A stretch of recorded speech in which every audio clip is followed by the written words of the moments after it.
राजीव एक युवा, साहसी और महत्वाकांक्षी पत्रकार था, जिसका सपना था कि वह एक दिन बड़े समाचार चैनल में काम करे और एक बड़ी रिपोर्ट के साथ प्रसिद्ध हो। वह दिन-रात खबरों के लिए नई जगहों पर जाते हुए खुद को बेहतर बनाना चाहता था।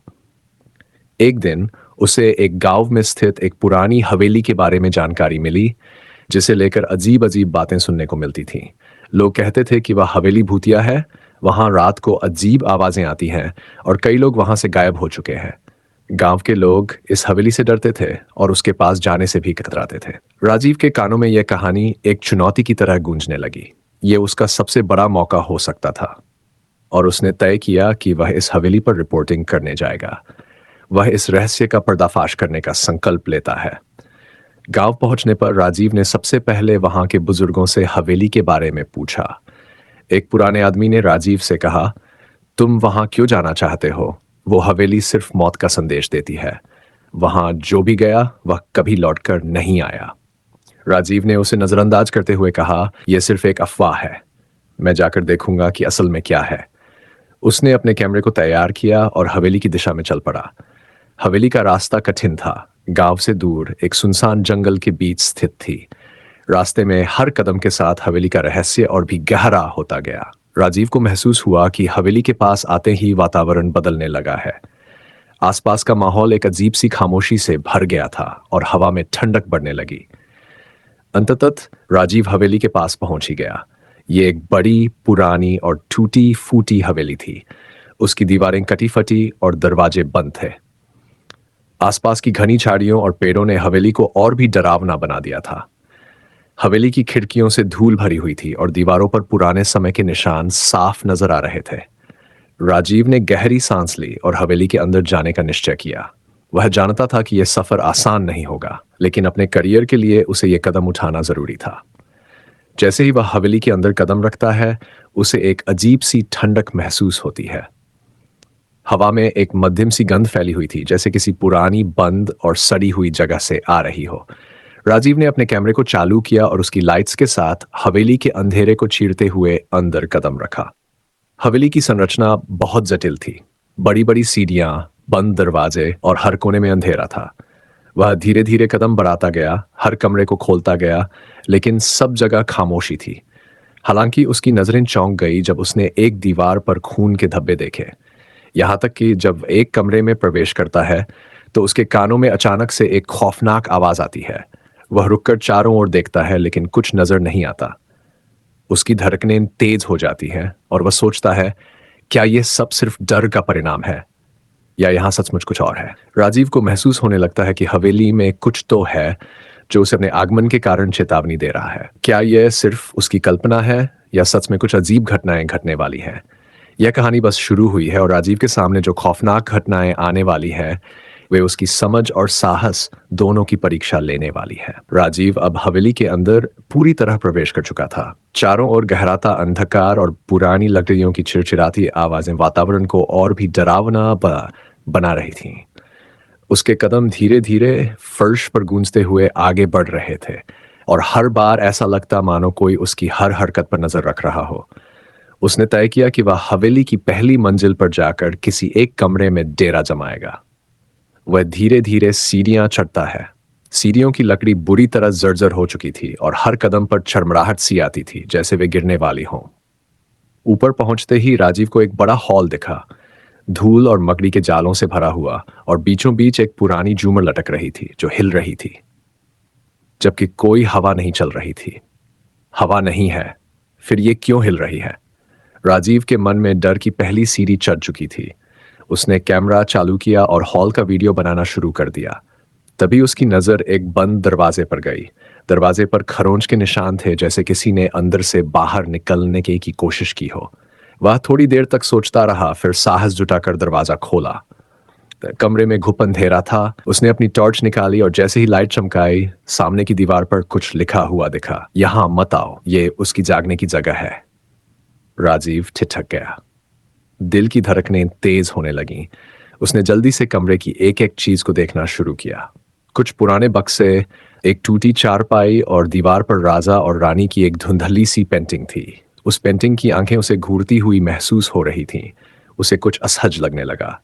वह वापस हॉल में लौट आया और सोने के लिए एक कोना ढूंढा।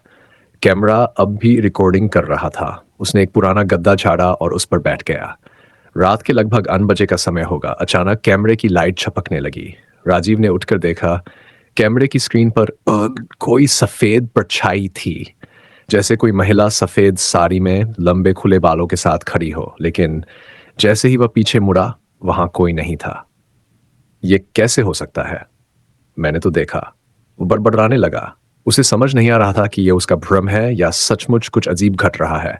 उसने खुद को संभाला और सोने की कोशिश की, पर सोने की कोशिश करते ही उसे एक और आवाज सुनाई दी, किसी के रोने की, बहुत धीमी लेकिन साफ। एक महिला की करुण पुकार। राजीव का शरीर पसीने से भीग गया। वह उठकर इधर उधर देखने लगा, लेकिन कुछ नहीं दिखा। तभी उसे कमरे के कोने में दीवार पर एक हल्की सी हरकत महसूस हुई। वह कुछ कहने ही वाला था कि दरवाजा अपने आप जोर से बंद हो गया। राजीव डर के मारे कांप उठा। वह भागकर दरवाजा खोलने गया, लेकिन दरवाजा अंदर से बंद हो चुका था। वो पूरी ताकत लगाकर खींचता रहा, पर दरवाजा नहीं खुला। और फिर उसी रोती हुई महिला की आवाज अब बहुत पास से आई, तुम क्यों आए? क्यों? क्यों? राजीव की सांसें तेज चल रही थीं। वो पूरी तरह डर से जकड़ा हुआ था। जब उसने पीछे मुड़कर देखा तो वहां कोई नहीं था, बस एक खाली दीवार और कोने में पड़ी हुई एक पुरानी झाड़ी सी चीज। मगर वो आवाज, वो तो एकदम यकीन के साथ सुनी थी। दरवाजा अब भी अंदर से बंद था। राजीव ने पूरी ताकत लगाकर खींचा और अंततः दरवाजा चमड़ाता हुआ खुल गया। जैसे ही दरवाजा खुला, सामने की दीवार पर उसे कुछ और लिखा दिखाई दिया, वो जाग गई है। राजीव ने पीछे मुड़कर देखा। जहां पहले कुछ नहीं था, अब वहां दीवार पर खून के छींटे जैसे धब्बे थे। वो चौंक गया। उसका कैमरा अब भी रिकॉर्ड कर रहा था, लेकिन स्क्रीन पर बार बार झिलमिलाहट हो रही थी। वो भागकर नीचे की मंजिल पर पहुंचा और सबसे पहले हवेली से बाहर निकलना चाहा, मगर बाहर का दरवाजा अपने आप बंद हो चुका था और उस पर अब भारी जंजीरें लिपटी हुई थी जो पहले नहीं थी। राजीव अब समझने लगा था कि ये कोई आम जगह नहीं है। उसे अब जोरों की भूख और प्यास लगी थी। वो किचन जैसी जगह ढूंढने निकला। थोड़ी देर भटकने के बाद उसे एक पुराना रसोई घर मिला। अंदर बर्तन इधर उधर बिखरे हुए थे और एक कोने में कुछ ताज़ा दूध और रोटियां रखी हुई थी, जैसे अभी अभी किसी ने वहां खाना रखा हो। ये कैसे संभव है? यहां तो कोई रहता नहीं। राजीव की आंखें फैल गईं। उसी समय उसके पीछे किसी के चलने की आवाज आई, स्लो, भारी कदमों की खटखट। राजीव ने झटपट मुड़कर देखा, कोई नहीं। लेकिन फिर बर्तन अपने आप जमीन पर गिरने लगे, एक के बाद एक, सब। किचन का पूरा माहौल अचानक से डरावना हो गया। राजीव अब समझ चुका था, उसने हवेली में कुछ ऐसा जगा दिया है जो वर्षों से शांत पड़ा था। वह तुरंत अपने कैमरे की फुटेज चेक करने लगा और जब उसने दोपहर से अब तक की रिकॉर्डिंग वापस देखी, उसमें साफ दिखाई दिया कि जब वह सीढ़ियां चढ़ रहा था तो उसके पीछे एक सफेद साया धीरे धीरे आ रहा था और फिर अचानक गायब हो गया। राजीव की रूह कांप गई। उसने कैमरे को बंद किया और अपनी डायरी में सब कुछ नोट करना शुरू किया। पहली रात को ही अजीब घटनाएं शुरू हो चुकी है। हवेली के दरवाजे अपने आप बंद हो जाते हैं, दीवारों पर कुछ लिखा हुआ मिल रहा है और कोई है जो मुझे देख रहा है। क्या मैं अब भी सुरक्षित हूं? लेकिन जैसे ही उसने डायरी बंद की, एक ठंडी हवा का झोंका कमरे में घुसा। दीवार पर फिर से एक नई लाइन उभर आई, अब तुम कभी नहीं जा सकोगे। राजीव ने कांपते हुए टॉर्च उठाई और उसने पहली बार साफ साफ देखा, सीढ़ियों पर एक सफेद साया खड़ा था, धीरे धीरे उसकी तरफ बढ़ता हुआ। और राजीव की सांसें थम चुकी थीं। सीढ़ियों पर खड़ा वो सफेद साया अब धीरे धीरे उसकी ओर बढ़ रहा था। उसका चेहरा साफ नहीं दिख रहा था, लेकिन उसकी चाल धीमी और भारी थी, जैसे जमीन खुद उसके कदमों से कांप रही हो। राजीव ने डर के मारे दीवार से पीठ टिका ली। टॉर्च हाथ से छूट गई और अंधेरा कमरे में फैल गया। अब बस उस परछाई की सिसकियों और पैरों की घिसटती हुई आवाजें सुनाई दे रही थी। तुमने उसे जगा दिया, एक धीमी पर गूंजती हुई आवाज कमरे में गूंजी। राजीव ने जैसे तैसे हिम्मत जुटाई और अपनी मोबाइल लाइट ऑन की। जब उसने सीढ़ियों की ओर लाइट डाली, वहां कोई नहीं था। उसका शरीर पसीने से भीग चुका था। वो दौड़कर नीचे पहुंचा और हवेली से निकलने की एक और कोशिश की, पर भारी जंजीरों से बंद मुख्य दरवाजा अब भी टस से मस नहीं हो रहा था। उसने पूरी ताकत से उसे झिंझोड़ा, चिल्लाया, लेकिन कुछ नहीं हुआ। थक हारकर वह हवेली की पिछली ओर जाने लगा। वहां उसे एक टूटी हुई खिड़की दिखी। जैसे ही उसने बाहर झांकना चाहा, अचानक हवा का एक जोरदार झोंका आया और खिड़की अपने आप बंद हो गई, जिससे उसकी उंगलियां हल्की सी कट गईं और खून बहने लगा। राजीव ने अपने रुमाल से खून रोकने की कोशिश की, तभी एक और आवाज आई, खून, मुझे खून चाहिए। अब की बार आवाज बहुत पास से आई थी, इतनी पास कि जैसे कोई उसके ठीक पीछे खड़ा हो। उसने हिम्मत करके पलटकर देखा और वह चीख पड़ा। एक डरावना चेहरा, जली हुई त्वचा, लाल जलती हुई आंखें, बिखरे बाल। वो औरत राजीव के एकदम सामने खड़ी थी। राजीव की टांगें कांपने लगीं। वह पीछे हटने लगा, लेकिन उसके पैर कुछ पकड़ने लगे, जैसे जमीन से किसी अदृश्य ताकत ने उसे जकड़ लिया हो। क्यों आए हो मेरी शांति भंग करने? उस आत्मा की गूंजती आवाज हवेली की हर दीवार से टकराई। राजीव ने कांपते हुए कहा, मैं बस सच्चाई जानना चाहता था, लोगों को बताना चाहता था कि यह सब अफवाह है। तो अब तू खुद अफवाह बन जाएगा। इतना कहते ही वो आत्मा अचानक हवा में गायब हो गई। राजीव जमीन पर गिर पड़ा। उसके शरीर का एक हिस्सा सुन्न पड़ चुका था। कुछ मिनटों बाद उसने खुद को खींचते हुए एक पुराने कमरे में बंद कर लिया। वो बुरी तरह कांप रहा था। अपने कैमरे को चेक किया, पर वो अब काम नहीं कर रहा था। सारी रिकॉर्डिंग गायब। अंधेरे कमरे में बैठा राजीव अब सोचने लगा, क्या ये मेरा अंत है? क्या मैं अब कभी इस हवेली से बाहर नहीं जा पाऊंगा? और तभी कमरे की छत से कुछ गिरने की आवाज आई। एक पुरानी धुंधली डायरी। उसके कवर पर लिखा था, राजवती की आत्मा। क्या ये डायरी हवेली के रहस्य को उजागर कर सकेगी? कौन थी राजवती? क्यों उसकी आत्मा आज भी इस हवेली में भटक रही है? राजीव कांपते हाथों से उस पुरानी धूल से सनी डायरी को उठाता है। उसकी जिल्द खुरदुरी थी और काले रंग की स्याही में लिखा था, राजवती की आत्मा। जैसे ही उसने पहला पन्ना पलटा, हवा का एक ठंडा झोंका कमरे में फैला और खिड़की अपने आप चरमराकर खुल गई। डायरी का पहला, राजवती, इस हवेली की अंतिम रानी, मेरी आत्मा अब भी यहां कैद है। जिसने भी इसे पढ़ा, सावधान रहे। राजीव की आंखें फैल गई। वह एक एक शब्द ध्यान से पढ़ने लगा। डायरी के अंश, साल मीटवाइट सेची आयत, जब मेरा विवाह ठाकुर प्रताप सिंह से हुआ था। वह एक क्रूर और निर्दयी इंसान था। हवेली के लोग उससे डरते थे। मेरी हर बात पर संदेह करता और मुझे बंद कमरों में कैद रखता। एक रात उसने मुझे जिंदा जला दिया, बस इस शक में कि मैं उसे धोखा दे रही हूं। मेरी चीखें हवेली की दीवारों में समा गई, पर कोई नहीं आया मुझे बचाने। राजीव के रोंगटे खड़े हो गए। उसने अगला पन्ना पलटा। मरने के बाद भी मेरी आत्मा को शांति नहीं मिली। मेरे शरीर को हवेली के पिछवाड़े कुएं में फेंक दिया गया। मेरी आत्मा हर उस व्यक्ति से बदला लेना चाहती है जो इस हवेली में बिना इजाजत घुसता है। राजीव जैसे जैसे आगे बढ़ता गया, कमरे की दीवारों पर हवा से कुछ आकृतियां उभरने लगीं। एक महिला, एक जलता हुआ कमरा और एक कुआं, सब कुछ उसी की आंखों के सामने जीवंत होता जा रहा था। डायरी का अंतिम पृष्ठ। यदि कोई मेरी आत्मा को मुक्ति देना चाहता है तो उसे मेरे असली कातिल का नाम उजागर करना होगा और मेरी अस्थियां उस पवित्र नदी में प्रवाहित करनी होंगी जहां मेरी मां की राख विसर्जित हुई थी। राजीव की समझ में अब कुछ कुछ आने लगा था। तो यही कारण है कि आत्मा अब भी भटक रही है। उसकी आत्मा न्याय चाहती है, बदला नहीं, उसने बुदबुदा कर कहा। तभी एक तेज चीख कमरे में गूंजी।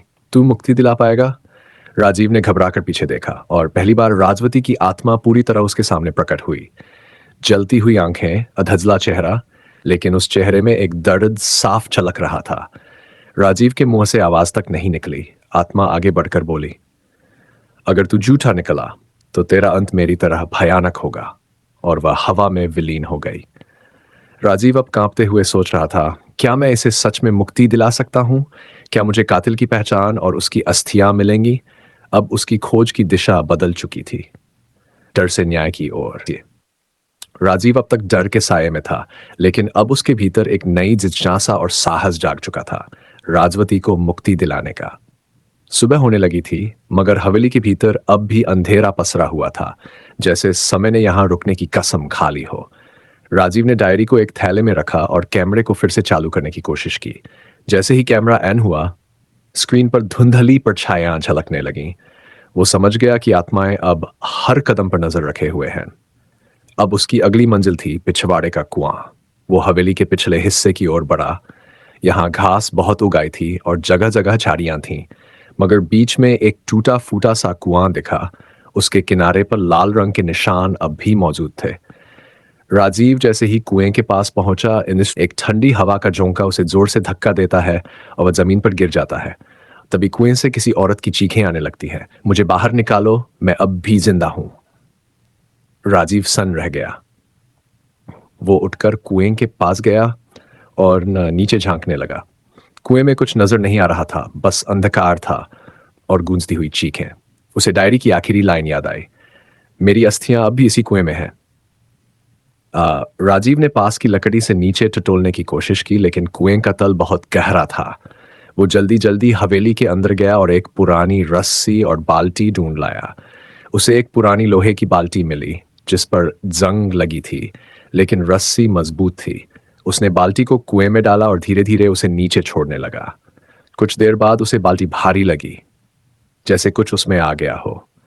धीरे धीरे बाल्टी को ऊपर खींचा गया। जैसे ही बाल्टी बाहर आई, उसमें कुछ जले हुए हड्डियों जैसे टुकड़े और एक टूटी हुई चूड़ी पड़ी थी, लाल रंग की, जिस पर नाम खुदा था, राजवती। राजीव की आंखों में आंसू आ गए। मैं तुम्हें मुक्ति दिलाऊंगा, वादा करता हूं, उसने धीरे से कहा। लेकिन तभी आसमान गरजने लगा, हवेली की खिड़कियां अपने आप बंद होने लगीं और एक आवाज फिर से गूंजी, राजवती की अस्थियां छूने का मतलब है मौत को बुलाना। राजीव भागकर अंदर आया और डायरी के आखिरी पन्ने को फिर से पढ़ा। उसे अब पवित्र नदी का पता लगाना था, वहीं जहां राजवती की मां की राख विसर्जित हुई थी। मगर उससे पहले उसे जानना था कि राजवती को जिंदा जलाने वाला असली अपराधी कौन था। क्या वो सच में ठाकुर प्रताप ही था, या हवेली के किसी और सदस्य ने यह जघन्य अपराध किया था? राजीव अब तक डर की कई परतों को पार कर चुका था, लेकिन असली रहस्य अभी बाकी था। कौन था राजवती का असली कातिल?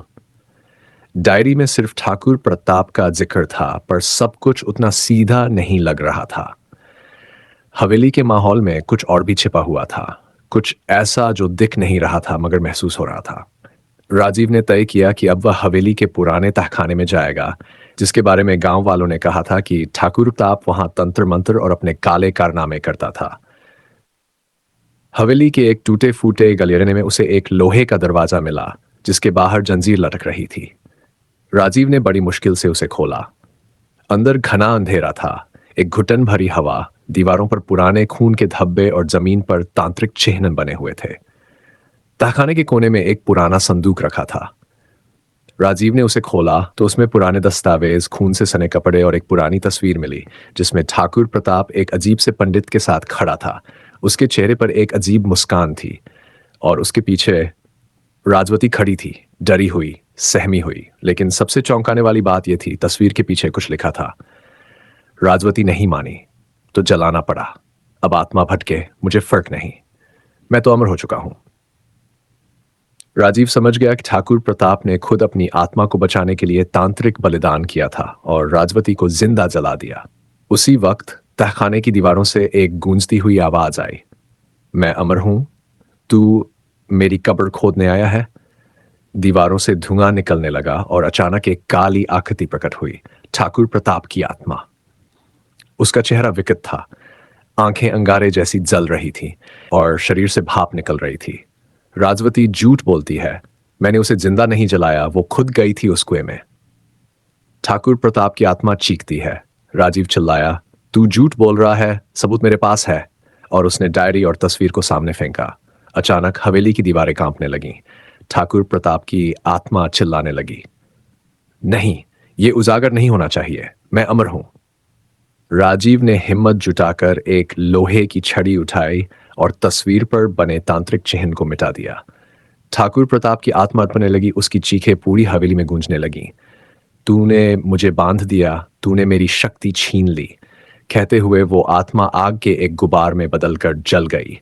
तहखाने में अब सन्नाटा छा गया था। राजीव ने थके हुए स्वर में कहा, अब तुझे मुक्ति मिल सकती है राजवती। और जैसे ही उसने ये कहा, एक कोमल शांत हवा पूरे तहखाने में बहने लगी। क्या अब राजीव ठाकुर प्रताप की आत्मा को तहखाने में जलाकर मुक्ति देने के बाद हवेली के माहौल में थोड़ी शांति छा गई थी। वो गूंजती आवाजें अब मंद हो चुकी थीं और हवेली की दीवारें जो पहले चीखों से कांपती थीं अब शांत खड़ी थीं, जैसे किसी लंबे अभिशाप से आजाद हो चुकी हों। लेकिन कहानी अभी खत्म नहीं हुई थी। राजवती की आत्मा अब भी मुक्त नहीं हुई थी, क्योंकि उसका अधूरा कार्य बाकी था, अस्थियों का अंतिम संस्कार। राजीव ने सावधानी से उस थैले को उठाया जिसमें वो जली हुई अस्थियां और टूटी हुई चूड़ी रखी थी। उसने मन ही मन राजवती से वादा किया, मैं तुम्हारी राख उसी पवित्र नदी में विसर्जित करूंगा जहां तुम्हारी मां की अस्थियां प्रवाहित हुई थीं। गांव के एक बुजुर्ग पंडित से पता चला कि वो नदी करीब 86 किलोमीटर दूर शिवंदी घाट पर है।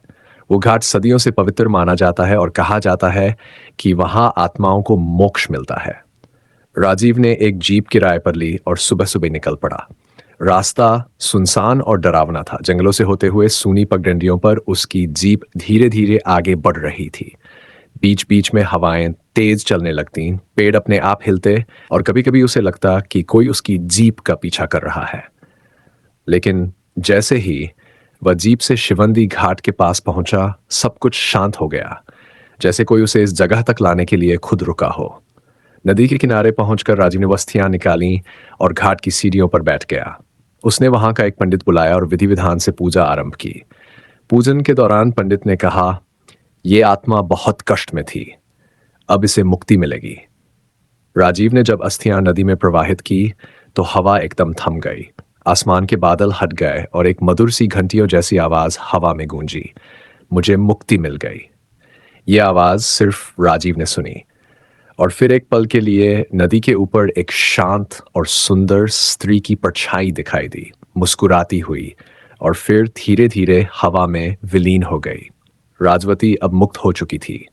राजीव की आंखों से आंसू बह निकले। अब तू शांति से सो सकती है, उसने कहा। लेकिन तभी उसके मोबाइल पर एक वीडियो अपने आप चलने लगा। उस वीडियो में एक नई महिला की परछाई थी और आवाज आई, राजवती तो गई, अब मेरी बारी है। राजीव चौंक गया। क्या एक और आत्मा हवेली में कैद थी? क्या राजीव अभी तक राजवती की मुक्ति से राहत की सांस ले ही रहा था कि उसका मोबाइल फिर से अजीब हरकत करने लगा। स्क्रीन अपने आप चालू हो गई और उसी वीडियो की दोबारा झलक दिखाई दी। एक नई परछाई, एक और स्त्री, और वो भयानक आवाज, राजवती तो गई, अब मेरी बारी है। राजीव के रोंगटे खड़े हो गए। क्या हवेली में कोई और आत्मा भी कैद है? क्या ये सब सिर्फ राजवती की कहानी नहीं थी? वह उलझन में था, लेकिन अब पीछे हटना नामुमकिन था। उसने तय किया, वापस हवेली जाना ही होगा। अगले ही दिन राजीव फिर से उसी वीरान हवेली की ओर निकल पड़ा। अब हवेली कुछ बदली बदली सी लग रही थी। न वो चिल्लाहटें थीं, न दरवाजों की खुद ब खुद होती धमक, न ही दीवारों से रिश्ता खून। लेकिन हवेली अब भी कुछ छिपा रही थी। राजीव ने इस बार हवेली के उत्तर दिशा के उस बंद कमरे की तरफ रुख किया जो हमेशा बंद रहता था और जहां जाने की किसी ने कभी हिम्मत नहीं की थी। दरवाजे पर जैसे ही उसने हाथ रखा, एक जोरदार बिजली कड़कती है और दरवाजा अपने आप खुल जाता है। कमरे के अंदर घना अंधेरा था और दीवारों पर पुरानी तस्वीरें टंगी थी, और उनमें से एक तस्वीर ने राजीव को झकझोर दिया।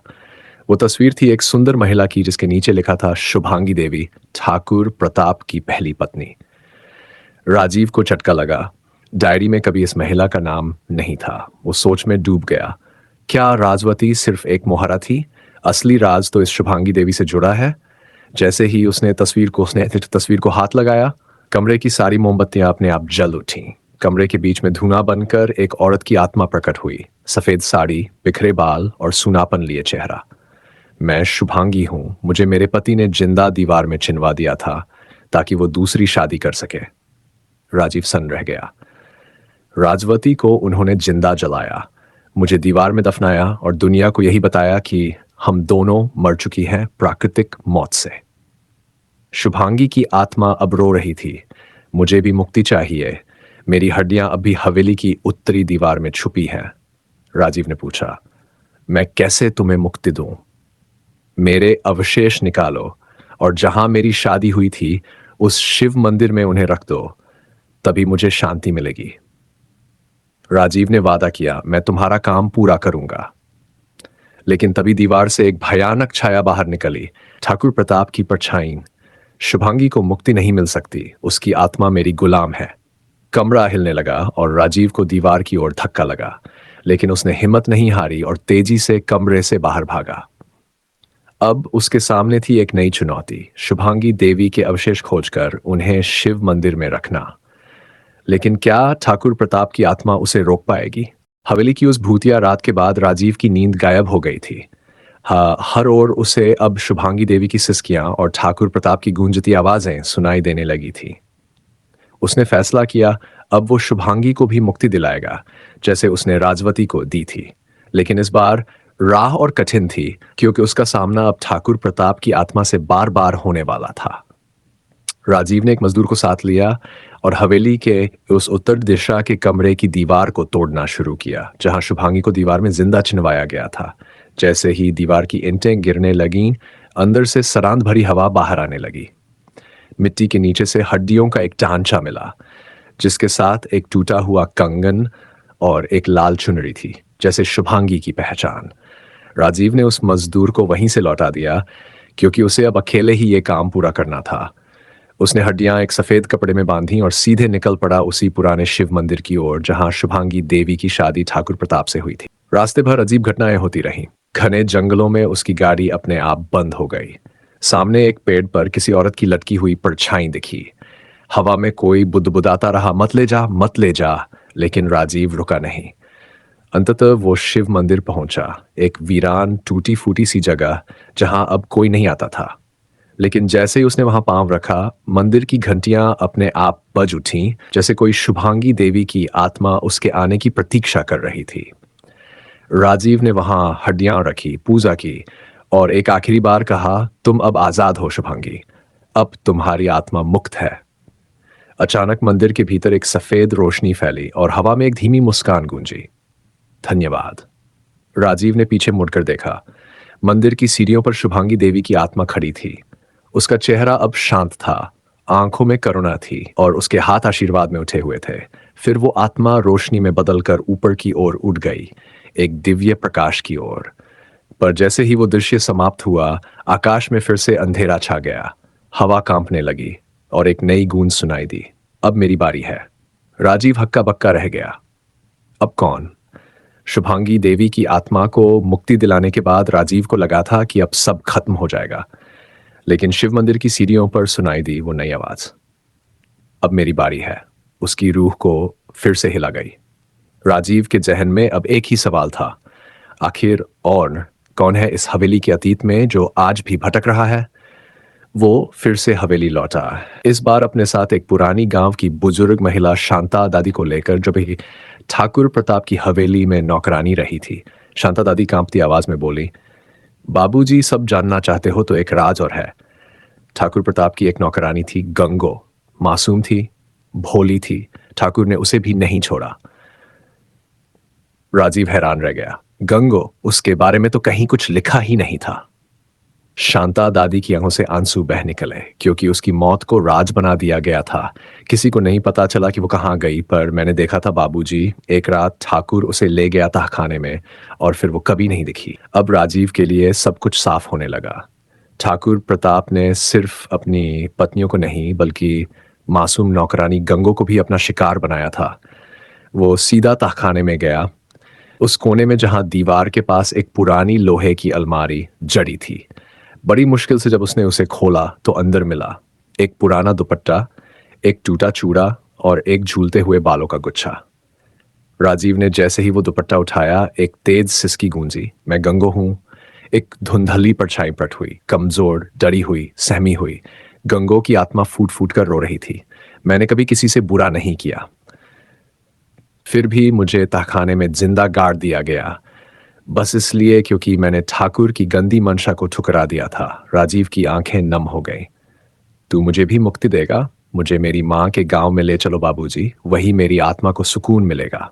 राजीव बोला, मैं वादा करता हूं गंगो, अब तुझे मुक्ति मिलेगी। लेकिन तभी तहखाने की दीवारें फिर से कांपने लगीं और ठाकुर प्रताप की आत्मा भयंकर रूप में प्रकट हुई। एक और आत्मा नहीं जाएगी, ये हवेली मेरी है, मेरी रूह से बंधी है, जो यहां मरा वो यहीं रहेगा। राजीव ने साहस से कहा, तेरा वक्त खत्म हो गया है ठाकुर। और उसने गंगो का दुपट्टा, चूड़ी और बालों का गुच्छा उठाकर बाहर की ओर दौड़ लगा दी। अब उसकी मंजिल थी गंगो का पैतृक गांव हरिपुर, जहां उसका अंतिम संस्कार करना था। और राजीव ने जब तहखाने से गंगो की निशानियां, उसका दुपट्टा, टूटी चूड़ी और बालों का गुच्छा उठाया तो हवेली जैसे चीख उठी। दीवारें हिलने लगीं, छत से धूल जड़ने लगी और दरवाजे खुद ब खुद बंद होने लगे।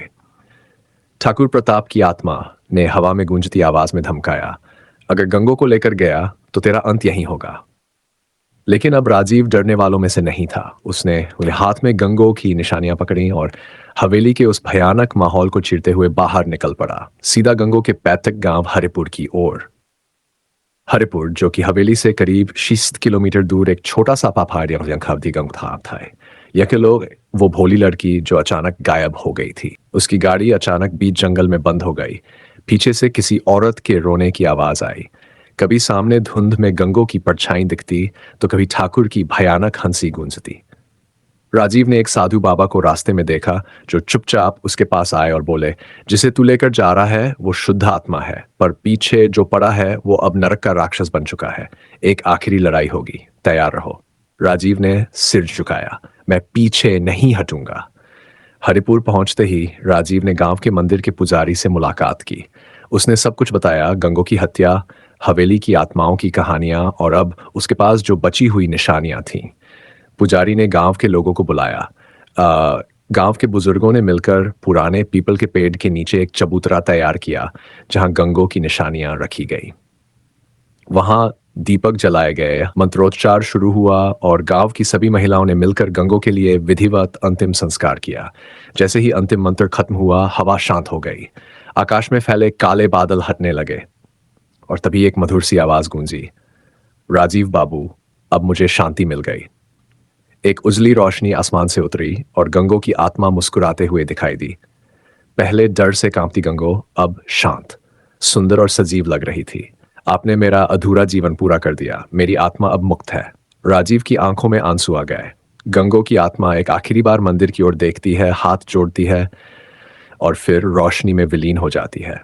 लेकिन तभी एक भयंकर गर्जना गर्जना गूंजती है, तुम सबने मुझसे 3 आत्माएं छीन ली, अब मैं तुम्हारे खून से ये घाट पूरा करूंगा। ठाकुर प्रताप की आत्मा अब पूरी शक्ति के साथ प्रकट हुई थी। उसकी आंखें लाल, चेहरा भयानक और आवाज में तांडव था। हरिपुर गांव में गंगो की आत्मा को मुक्ति मिलते ही सबने राहत की सांस ली थी, पर किसी ने नहीं सोचा था कि ठाकुर प्रताप की आत्मा, जिसने अब तक सिर्फ डर फैलाया था, अब युद्ध करने को सामने आ खड़ी होगी। राजीव, जो अब तक आत्माओं को शांति देने का काम कर रहा था, अचानक खुद भयंकर आत्मा के निशाने पर आ गया।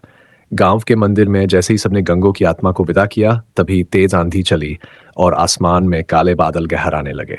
ठाकुर प्रताप की आत्मा हवा में प्रकट हुई। उसका चेहरा अब इंसानी नहीं रहा था।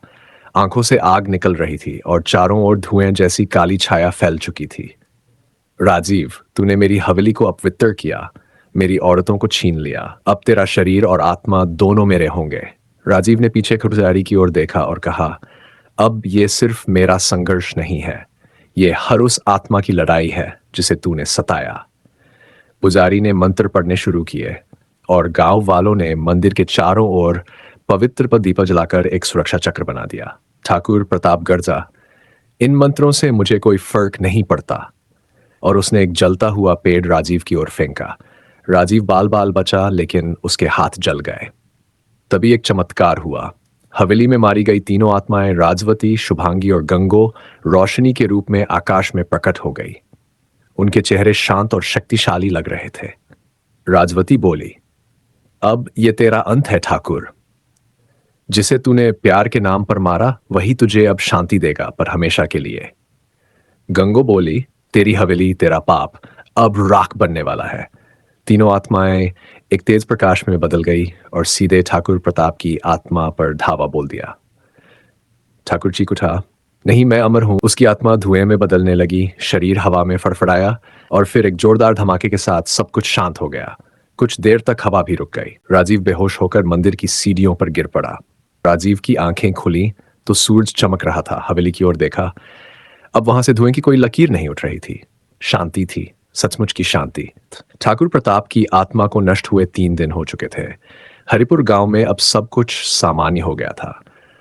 राजीव वापस उस पुरानी हवेली की ओर लौटने को तैयार था, ताकि आखिरी बार वहां जाकर सब कुछ खुद देख सके।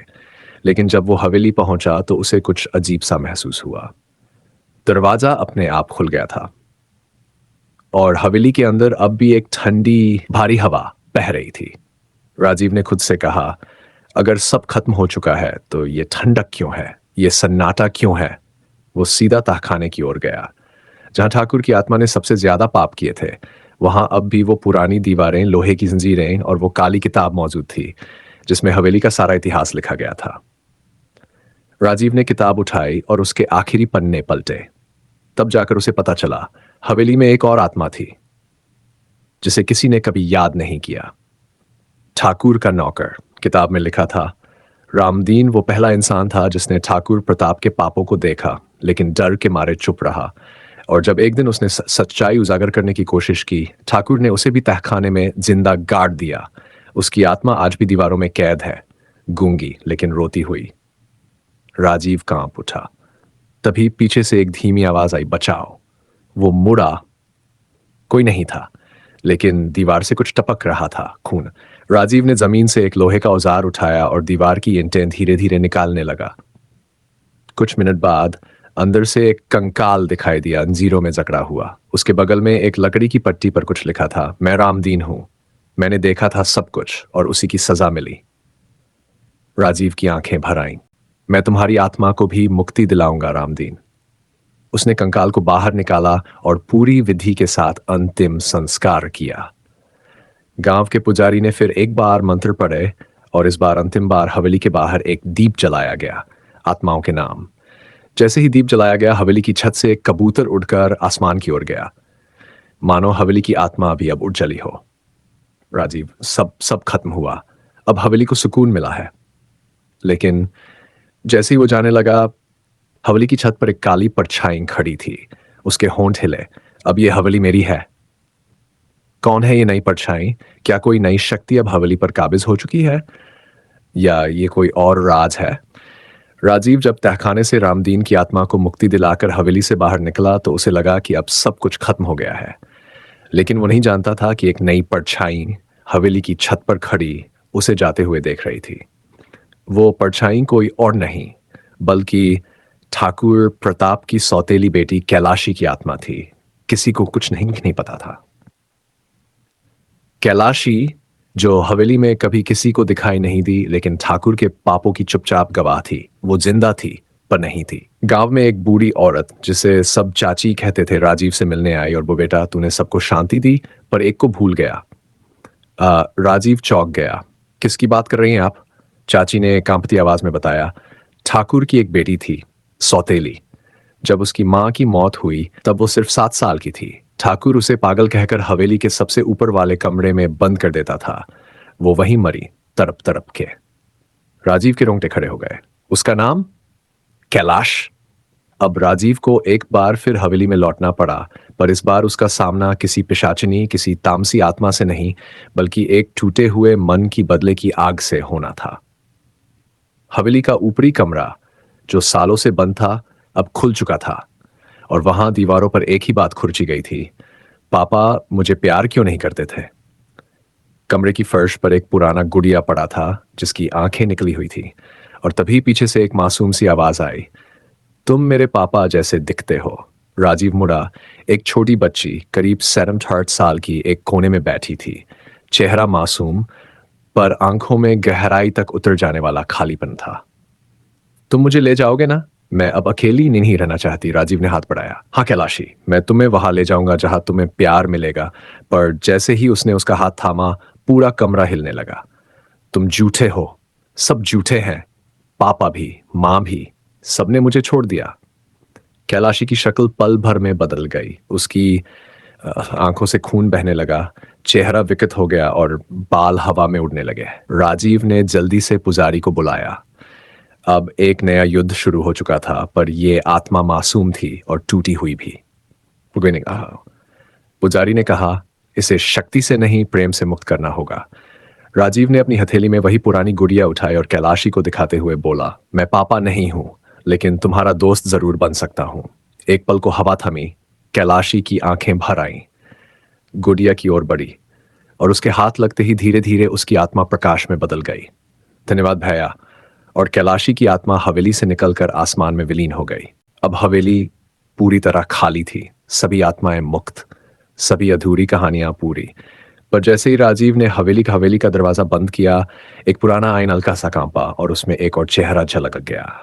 ठाकुर प्रताप की मां रानी जानकी देवी। क्या अब हवेली की कहानी खत्म है, या ये सिर्फ एक अध्याय की समाप्ति और अगले की शुरुआत है? राजीव को लगा कि हवेली की सभी आत्माओं को मुक्ति मिल चुकी है, पर वो नहीं जानता था कि कहानी की असली शुरुआत तो अब हो रही है। उस रात जब वो अपने कमरे में था तो उसने देखा कि उसके बैग में रखा आईने आप छिलमिलाने लगा। आईने में दिखा एक बूढ़ी औरत, सिर पर लाल घूंघट, भारी गहनों से लदी और आंखें लाल जैसे अंगारे। रानी जानकी देवी, ठाकुर प्रताप की मां, वो जिसके नाम पर हवेली कभी बनी थी।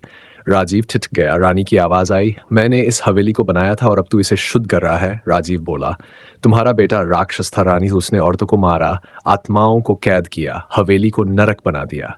मैंने बस उन्हें मुक्ति दी है। रानी चिल्लाई, वो मेरा बेटा था, सिंहासन का वारिस। जो कुछ उसने किया घराने की मर्यादा के लिए किया। मर्यादा, हत्या, बलात्कार, कैद, ये मर्यादा है।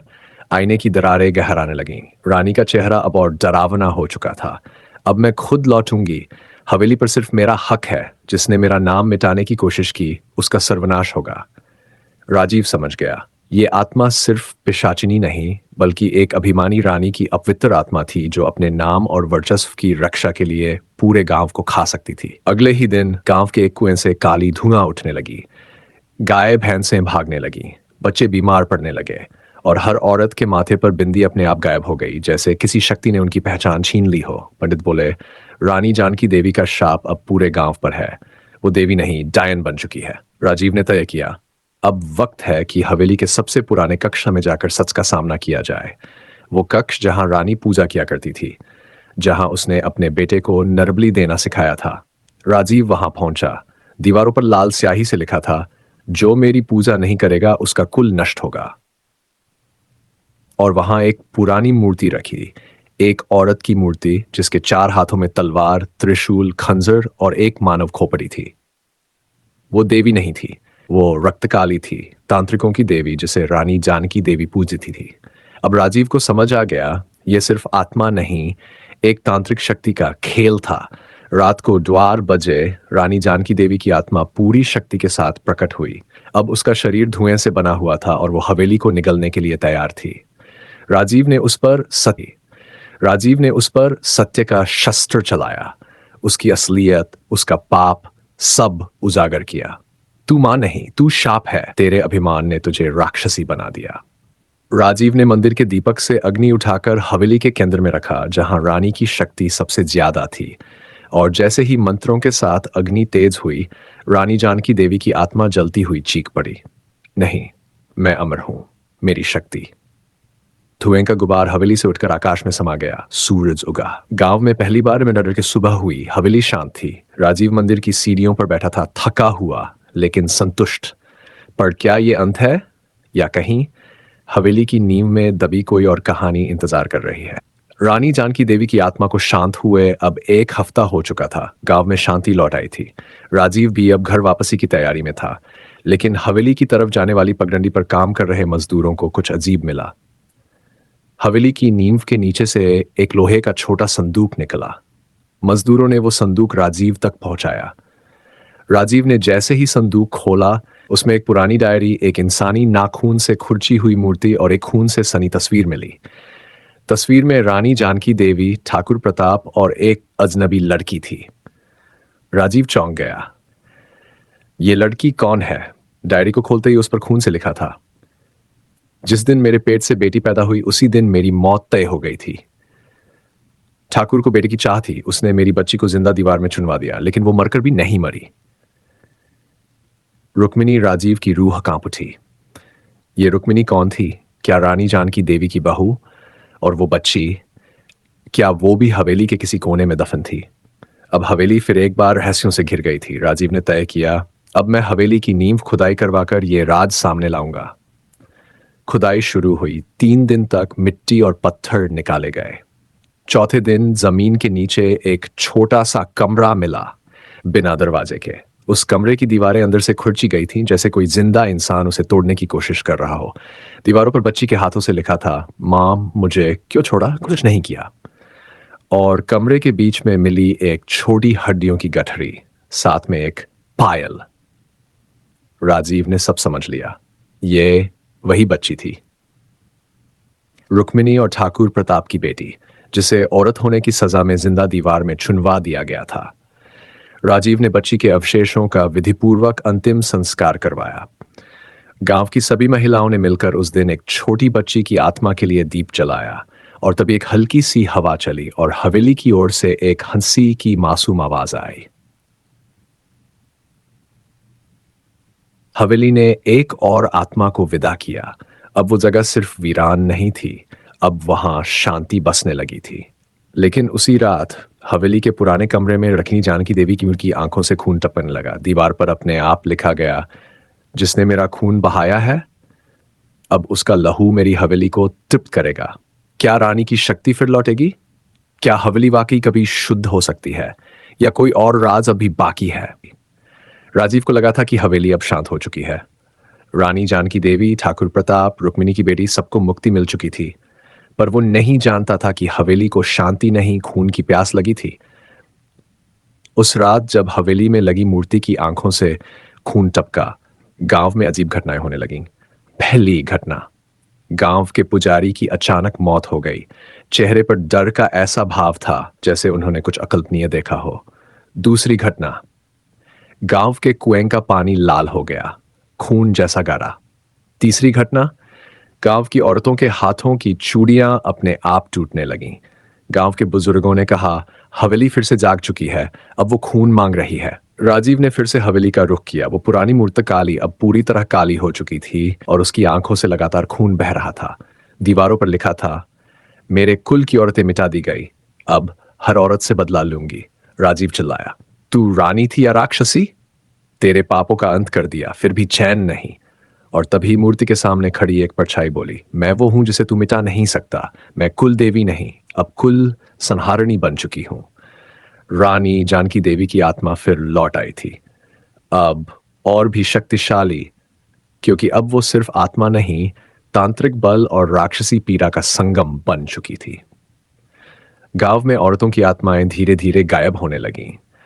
हर रात कोई ना कोई लाल चुनरी वाली परछाई इनके साथ देखी जाती। राजीव ने आखिरी उपाय सोचा, अगर हवेली को रक्त चाहिए तो उसे उस रक्त से तृप्त किया जाए जो इसे सबसे ज्यादा प्यारा था, रानी जानकी का अपना खून। और वो गया उस जगह जहां रानी जानकी का असली अस्थि कलश छिपाया गया था। गांव के बाहर एक पुराना मंदिर, जहां ठाकुर ने कभी उसकी अस्थियां छुपाई थीं। राजीव ने अस्थियां निकाली और हवेली में रक्तकाली की मूर्ति के सामने रख दी। फिर उसने एक दीप जलाया और बोला, ये रही तेरी पहचान, तेरी हड्डियां, अब या तो तू खुद को समर्पित कर या फिर इस हवेली को अपनी ही आग में जला डाल। आग तेज हुई, हवेली हिलने लगी, चारों ओर से चीखें गूंजने लगीं। नहीं, मेरी शक्ति, मेरी पहचान उड़ती फर गई, हवेली में आग लग गई। पर यह आग किसी को जलाती नहीं थी, यह सिर्फ शुद्ध करती थी। हर कोना, हर दीवार, हर आत्मा उजाले में आ रही थी। सवेरा हुआ। हवेली जो अब खौफ का गढ़ थी, अब राख हो चुकी थी, और राख के बीचों राजीव को एक फूल मिला, रक्त कमल, जिसे सिर्फ तब खिलते देखा गया था जब किसी आत्मा को मुक्ति मिलती है। पर जैसे ही राजीव ने हवेली से अंतिम बार बाहर कदम रखा, उसे जमीन में कुछ हिलता हुआ महसूस हुआ, जैसे कोई अब भी जिंदा है या जिंदा दफन है। क्या हवेली की कहानी यहीं खत्म होती है, या इसकी जड़ें अब भी जमीन से है? हवेली की राख से निकले को देखकर राजीव को लगा कि सब कुछ अब समाप्त हो चुका है, लेकिन जमीन के अंदर हलचल ने उसे बेचैन कर दिया था। उसने ध्यान से सुना, मानो कोई दीवारों के भीतर सांस ले रहा हो, कोई जिंदा पर दफन। राजीव ने उसी स्थान पर खुदाई शुरू करवाई जहां उसने ये हलचल महसूस की थी। धीरे धीरे मिट्टी हटाई गई और एक गहरा तहखाना मिला, संगमरमर की सील बंद छत से ढका हुआ। छत हटाते अंदर से ठंडी सड़ी हुई हवा का झोंका निकला। नीचे सीढ़ियां थीं और दीवारों पर लाल स्याही में लिखा था, जो नीचे गया कभी लौटकर नहीं आया। राजीव ने एक लालटेन ली और अकेले नीचे उतर गया। नीचे एक गुफा जैसा कमरा था और कमरे के बीचों बीच एक पत्थर की समाधि। समाधि पर लिखा था, सो रही है अन्या, वह जिसे रानी ने तंत्र के लिए जिंदा दफन किया। मत जगाना, नहीं तो हवेली फिर से जिंदा हो जाएगी। राजीव की सांसें थम गई। अनन्या कौन थी? उसने समाधि के पास बैठी एक औरत की छाया देखी। सफेद साड़ी, खुले बाल और चेहरा आधा सरा हुआ, आधा मासूम। वो बोली, तुमने मुझे नींद से जगाया है। मैं वो हूं जिसे रानी जानकी देवी ने अपनी अमरता के लिए बलिदान किया था। अब मैं अधूरी हूं, अधूरी आत्मा, अधूरी देह। मुझे पूरा करो या ये दुनिया अधूरी कर दूंगी। राजीव को अब समझ आया, रानी जानकी देवी की आत्मा तो राख बन चुकी है, लेकिन उसने एक तांत्रिक बीज जिंदा छोड़ दिया था। अन्या। अन्या ना पूरी भूत थी, ना पूरी इंसान। वो एक तंत्र की अधूरी रचना थी। हर रात वो हवेली की राख से उठकर गांव के बच्चों को अपनी ओर खींचने लगी। कई बच्चे नींद में चलकर हवेली की ओर जाते और लौटकर कभी नहीं आते। गांव फिर डर के साये में आ गया। राजीव ने आखिरी बार फैसला किया, अब इस हवेली को हमेशा के लिए बंद करना होगा, इसकी जड़ों तक आग पहुंचानी होगी। उसने तांत्रिकों की किताबें पढ़ी, पुरानी पद्धतियां खोजी और एक यज्ञ की योजना बनाई जिसमें पंचतत्व के साथ आत्मा का समर्पण कराया जा सके। यज्ञ की रात अनन्या प्रकट हुई। अब पूरी राक्षसी बन चुकी थी। उसकी आंखों से आग और बालों से धुआं निकल रहा था। वो चिल्लाई, तू मुझे खत्म नहीं कर सकता। मैं अधूरी हूं और अधूरापन अमर होता है। राजीव ने मंत्रतंत्र हुए कहा, जो अधूरा है वही सबसे ज्यादा खतरनाक होता है, पर अधूरे को पूरा करने के लिए त्याग करना पड़ता है। और उसने उस रक्त कमल को यज्ञ में अर्पित कर दिया जो आत्मा की मुक्ति का प्रतीक था। यज्ञ की अग्नि अन्या को जकड़ने लगी। वो तड़पती रही, चिल्लाती रही, मुझे क्यों जगाया, क्यों क्यों? और एक तेज विस्फोट के साथ हवेली की जमीन धंस गई। अनन्या के साथ सारा अधूरा तंत्र मिट्टी में समा गया। अब वहां कोई हवेली नहीं थी, सिर्फ एक समतल जमीन जिस पर एक पत्थर लगा था। यहां वो आत्माएं सो रही हैं जिन्हें जिंदगी ने कभी जीने नहीं दिया। गांव अब सच में आजाद था। पर जब राजीव आखिरी बार वहां से जा रहा था तो एक छोटी बच्ची ने उसके कान में फुसफुसाया, कभी कभी अधूरी कहानियां दोबारा लिखी जाती हैं। क्या ये सच में अंत है या किसी नए अध्याय की शुरुआत? जानिए अंतिम भाग, भाग 30 में अंतिम पन्ना। राजीव गांव छोड़ने ही वाला था कि उस बच्ची की कही बात, अधूरी कहानियां दोबारा लिखी जाती है, उसके जहन में बार बार गूंजने लगी। उसने पलटकर देखा, पर वो बच्ची अब वहां नहीं थी। गांव में अब सब कुछ सामान्य की जगह अब एक मैदान बन चुका था, जहां बच्चे खेलते, औरतें गीत गाती और पुरानी डरावनी बातें बस किस्सों में रह गई थी। लेकिन एक रात गांव की नई बहू शालिनी अचानक गायब हो गई। लोगों ने सोचा वो जंगल में चली गई होगी, पर उसका कोई सुराग नहीं मिला। उसी रात गांव के मंदिर में घंटियां अपने आप बजने लगीं। पुजारी ने दावा किया, वो लौट आई है, अधूरी कहानी फिर से खुल रही है। राजीव को इस खबर ने अंदर तक हिला दिया। वो तुरंत गांव लौटा और सबसे पहले उस जगह पर गया जहां कभी हवेली हुआ करती थी। जैसे ही वो वहां पहुंचा, जमीन फिर से धीरे धीरे फटने लगी और उस दरार से निकली एक पायल की झनकार। शालिनी की चीख सुनाई दी, बचाओ! राजीव ने दौड़कर जमीन खोदनी शुरू की। गांव के लोग पीछे हट गए। किसी को डर था कि वो फिर से शैतान को जगा रहा है, लेकिन राजीव अब डर से परे था। जमीन के नीचे उसे एक सुरंग मिली जो किसी गुप्त तांत्रिक गुफा की ओर जाती थी। वहां दीवारों पर फिर वही नाम लिखा था, अन्या, पर साथ ही एक नया नाम भी था, शालिनी नई रचना। राजीव समझ गया, अनन्या ने मरते वक्त एक बीज छोड़ा था जो अब शालिनी के रूप में पनप चुका था।